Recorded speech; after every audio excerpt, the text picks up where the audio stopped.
São Paulo, turismo de negócio. Rio de Janeiro, turismo de lazer. Nova York, turismo de compras agora. E Palmas? Palmas tem que se tornar uma referência para a região norte. Nós somos o centro geodésico do Brasil. Qual a identidade que você dá a Palmas? Palmas, para mim, tem que ser a Curitiba do norte. Nós temos que ser especialistas. Nós temos um entorno maravilhoso, nós temos que ser especialistas em políticas públicas, em urbanismo. Nós temos uma cidade maravilhosa, planejada de uma maneira fantástica. Precisa haver umas correções nesses ordenamentos, mas ela já é. Então, nunca existirá na região norte uma cidade com as características de Palmas. Nós temos que explorar essas potencialidades e nós temos que nos tornar, a médio prazo, a capital da região norte. Isso é mais do que suficiente. A nossa concorrência não é Brasília, não é Goiânia. Nós temos que parar de olhar para baixo. Nós temos que olhar para cima. O nosso mercado, Brasil, é sermos a capital da região norte, com que a gente consiga sediar todos os eventos que acontecem na região norte dentro da nossa cidade. Nós não precisamos mais nada do que isso. Você acha que é parte mais para o business?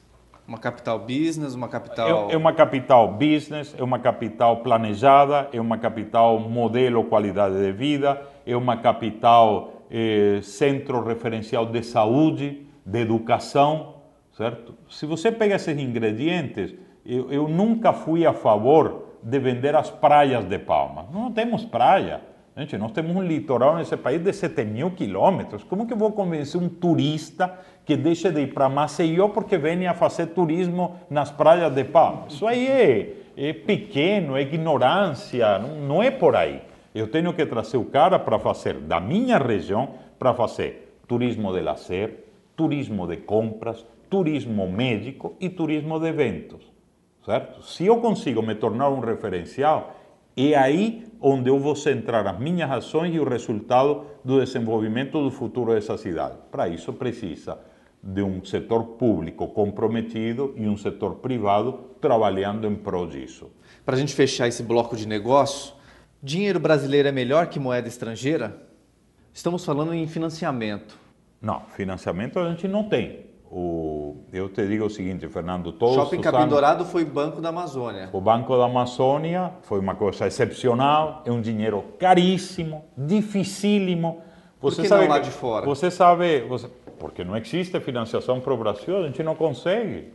E os juros são estratosféricos, né? Os juros no Brasil são um absurdo, coisa que o povo não entende, que nós temos juros estratosféricos, porque o grande tomador de dinheiro nesse país é o governo, que banca as barbaridades que faz com o nosso dinheiro e paga juros estratosféricos, certo? Com esses juros estratosféricos você não consegue. Nós temos um povo mega empreendedor e nós não temos linhas de financiamento. Alguém, você deve ter ouvido isso, diz, fácil fazer um shopping com financiamento do Banco da Amazônia.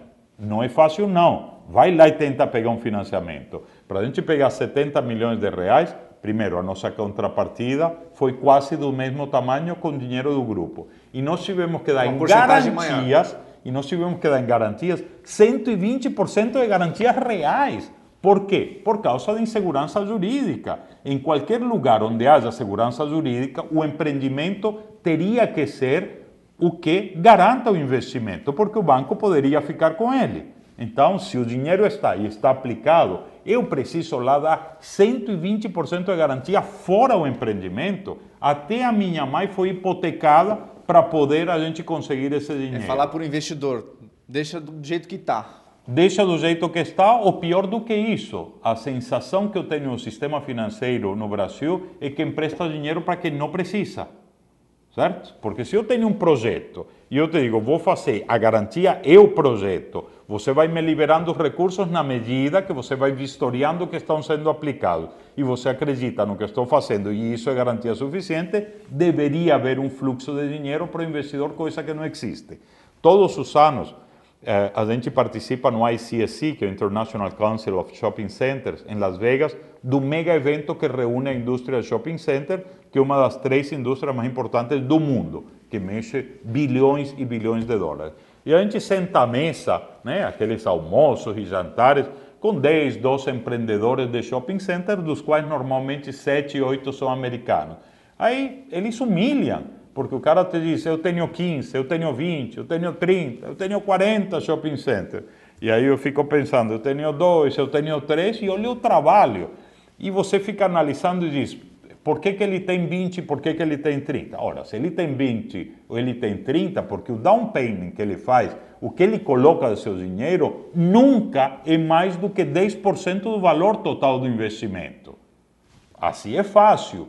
Agora, me solta as amarras da economia, me dá dinheiro para fazer uma Araguaína em Gurupi, ao invés de estar jogando o dinheiro público da maneira como está jogando, me permita gerar emprego, qualidade de vida. Isso é o que eu te digo, que a gente só vai transformar através da educação. O povo não entende as barbaridades que esse governo está fazendo com o nosso dinheiro e que é o entrave para o nosso desenvolvimento. E nos vendem a ideia que estão fazendo tudo pela gente, não estão fazendo nada, estão atrapalhando o desenvolvimento do país. A Band faz um rápido intervalo. No próximo bloco, vamos sugar um pouquinho mais nas questões internacionais. Até lá.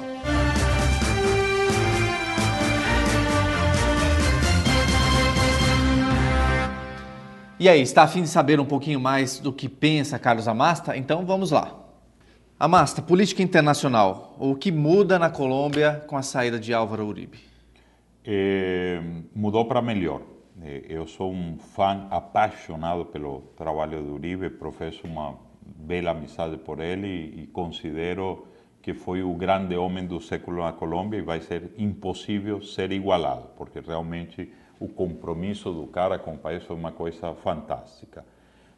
Quem assumiu agora, Juan Manuel Santos, quero lembrar que foi ministro da Defesa do presidente Uribe, é uma pessoa que nasceu para ser presidente. Nasceu num berço de ouro, numa família política, o avô dele foi presidente da Colômbia, ele foi ministro de Indústria e Comércio, ministro da Defesa, dirigiu a Organização Internacional do Café, que é representante da Colômbia na Inglaterra, uma cultura extraordinária, educação fantástica, um homem preparado perfeitamente para ser presidente, para assumir o compromisso de ser presidente do país. Que trouxe de bom? Olha, o presidente Uribe, justamente pelas decisões que teve que tomar durante esses 8 anos, ocasionou e gerou também uma série de inimizades muito grandes, certo? Fazer um trabalho desses com o trator que ele foi, obviamente machucou alguns.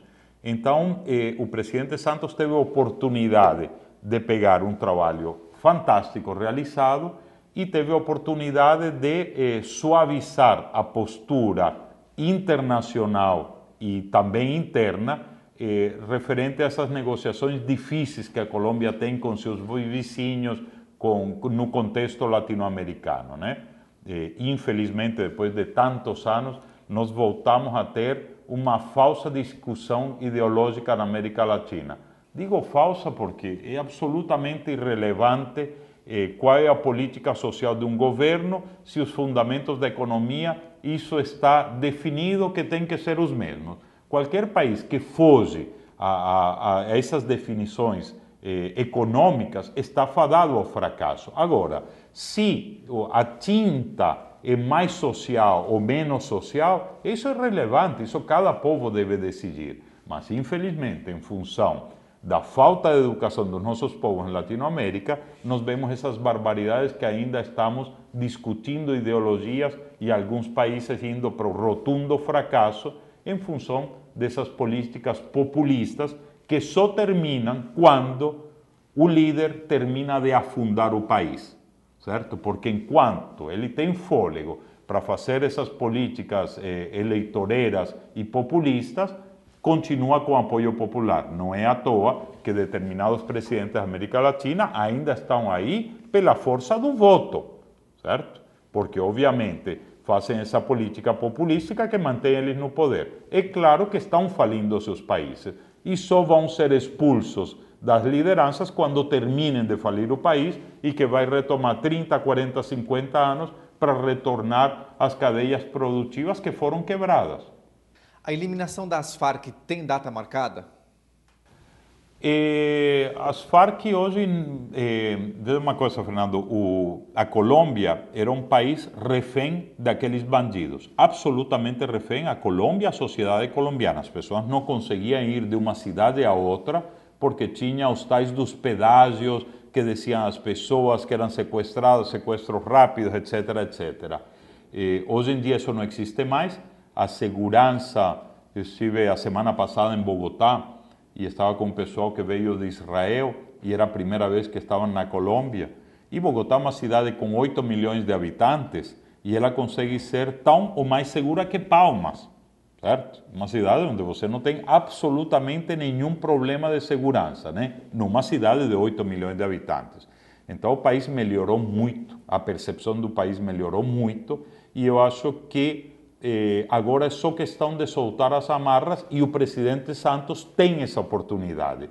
Nós temos muita carência de infraestrutura, obviamente. Hoje se descobriu a Colômbia, cresceu a produção de petróleo de uma maneira fantástica nos últimos 24 meses e eu me faço a pergunta, é possível que os vizinhos tivessem tanto petróleo e a Colômbia não tivesse petróleo ou faltava exploração? Obviamente faltava exploração, porque qual era o grande capital internacional que nós precisamos desses capitais internacionais para nos desenvolver, colocariam dinheiro num país em que seus engenheiros seriam sequestrados, mortos, etc, etc. Qual seria a segurança para fazer um investimento desse porte? Não havia investimento.